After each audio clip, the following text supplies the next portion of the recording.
अरहन्ताणं नमो अरहन्ताणं नमो अरहन्ताणं। अनंत के महासागर में हम श्वास ले रहे हैं। अनंत है हमारा अतीत और अनंत है हमारा भविष्य।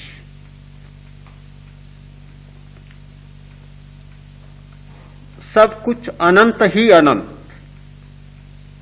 सत्य भी अनंत है। इसीलिए अतीत में सत्य खोजा गया और भविष्य में भी सत्य खोजा जाएगा। सत्य की खोज कभी पूरी नहीं होगी, ये दरवाजा कभी बंद नहीं होगा। और इसलिए नहीं होगा कि सत्य अनंत है, पूर्ण है। अनंत है इसलिए न वह बुद्धिगम्य है और न शब्दगम्य। बुद्धि की अपनी सीमा, शब्दों की अपनी सीमा, इसलिए अनंत सत्य उस सीमा में समा नहीं सकता। फिर भी मनुष्य ने प्रयत्न किया है और करेगा, करता रहेगा, सत्य को जानने का, उसे खोजने का और उसे क्रियान्वित करने का। सत्य की खोज अनेक दिशाओं में हुई है। अनेक लोगों ने सत्य को खोजा है। दार्शनिक लोगों ने सत्य को खोजा, वैज्ञानिकों ने सत्य को खोजा, अध्यात्म के आचार्यों ने, धर्म के आचार्यों ने सत्य को खोजा। नाना दिशाओं में सत्य खोजा जाता रहा है।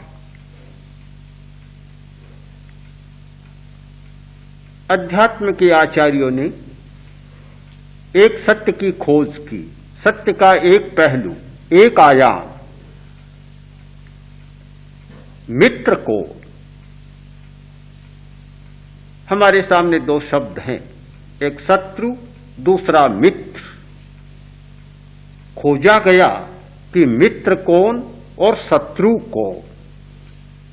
बड़ा महत्वपूर्ण विषय है खोज का। मित्र की पहचान और शत्रु की पहचान जीवन का एक महत्वपूर्ण प्रसंग है। बहुत बार ऐसा होता है, मित्र माना जाता है और शत्रु निकल जाता है। ऐसा होता है कि शत्रु माना जाता है और मित्र निकलता है। व्यवहार की भूमिका में भी इसकी खोज हुई है। व्यवहार में लौकिक स्तर पर जीने वाले लोगों ने भी इसकी खोज की है और कुछ कसौटियां भी निर्धारित की है। मित्र की कसौटियां नीति के विद्वानों ने, लौकिक विद्वानों ने निर्धारित की।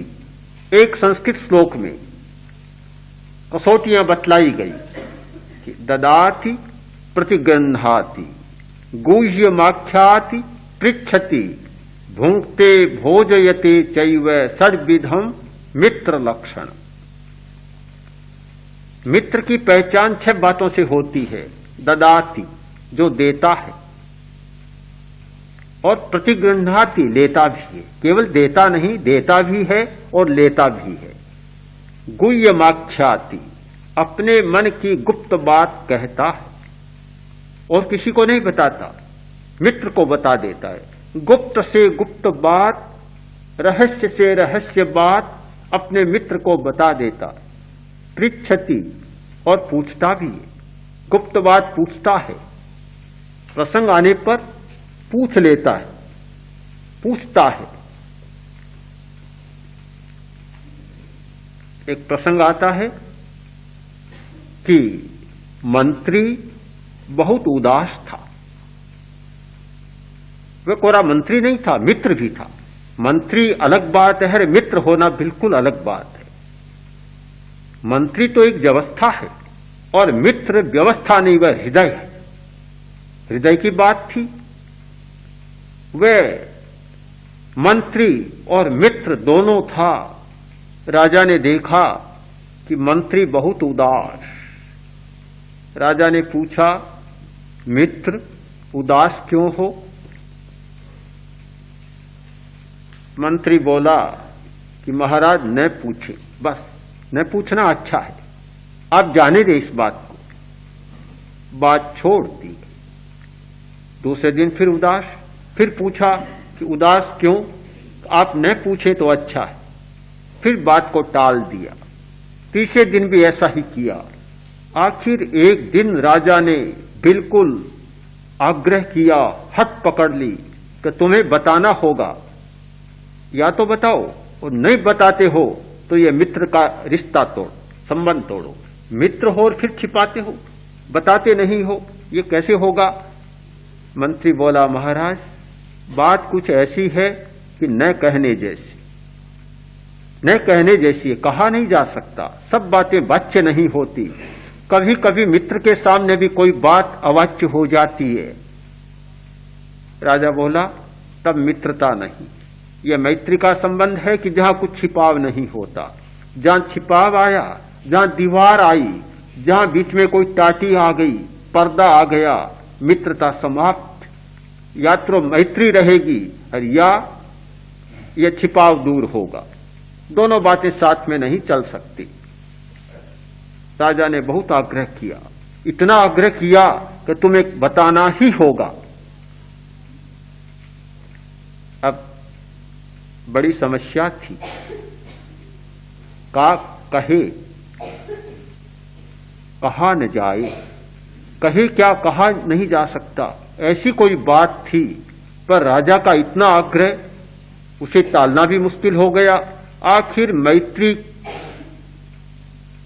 दांव पर आ गई, या तो मैत्री रहेगी या टूटेगी। तब दबी जवान बंद होठ से मंत्री बोला कि महाराज बात यह है कि कहते कहते गला रुंध जाता है, कंठ सुस्त जाता है, आंखें नीचे झुक जाती है शर्म से, क्या कहूं? पर आपने इतना आग्रह कर लिया, एक बाल हठ या स्त्री हठ जैसा आपने कर लिया। अब बात को टाल भी नहीं सकता।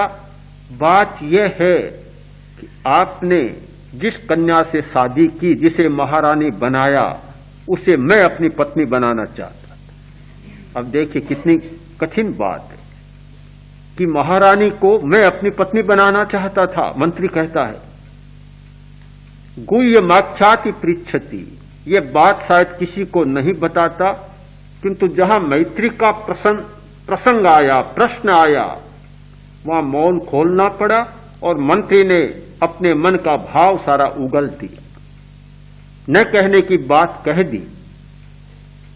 प्रसंग बहुत लंबा है और किस प्रकार मैत्री का निर्वाह हुआ है, किस प्रकार राजा ने अपनी महारानी को मंत्री के पास भेजा है और किस प्रकार मंत्री ने महारानी को सही सलामत विदा किया है।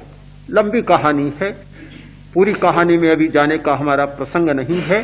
पर मैं जो कह रहा था कि गुह्यमाख्याति पृच्छति, अपनी गुप्त से गुप्त बात मित्र को बता देता है और पूछ लेता है। मंत्री को बताना हुआ और राजा ने पूछा, पूछता भी है, बताता भी है। मैत्री की 4 कसौटियां, 4 पहचान। 5वीं भोंकते, मित्र के घर खाता है और भोजयते, मित्र को अपने घर खिलाता है। ये 6 लक्षण बतलाए हैं नीति शास्त्र में, मित्रता के, प्रीति के और प्रेम के। ये व्यवहार की कसौटियां, व्यवहार की भूमिका पर स्थूल पर्याय का आकलन होता है, चिंतन होता है। यह मैत्री का लौकिक स्वरूप। अध्यात्म के आचार्यों ने मित्रता पर विचार किया, मित्रता को खोजा, तो वहां तो देने लेने वाली बात आती नहीं है। अध्यात्म में क्या दे क्या ले, ज्ञान दे तो शिष्य बन गया, मित्र नहीं होगा, फिर वह शिष्य बन जाता है। किसी को ज्ञान दिया देने वाला गुरु और लेने वाला शिष्य बन गया। लिया तो गुरु बना लिया। गुप्त बात अध्यात्म के क्षेत्र में होती नहीं, सारा रिजू रिजू, स्पष्टता स्पष्टता। अध्यात्म में छिपाव जैसी बात होती नहीं। और सबसे पहले माया का प्रतिबंध है कि जहां माया है वहां धर्म नहीं, और जहां धर्म है वहां माया नहीं। ये मायाचार, कपट, प्रवंचना, छलावा सब व्यवहार की भूमिका पर चलता है। जहां शुद्ध अध्यात्म की भूमिका आई, समाप्त हो जाती है सारी बातें। और जहां सारी बातें समाप्त होती है वहीं अध्यात्म का प्रारंभ बिंदु है। अन्यथा अध्यात्म के आरंभ बिंदु को खोजा नहीं जा सकता। तो कोई कुछ ऐसा है नहीं, तो फिर मित्र किसे माना जाए? गहरे में उतरकर अध्यात्म के आचार्यों ने मित्र की पहचान शुरू की। मित्र को जाना कि मित्र को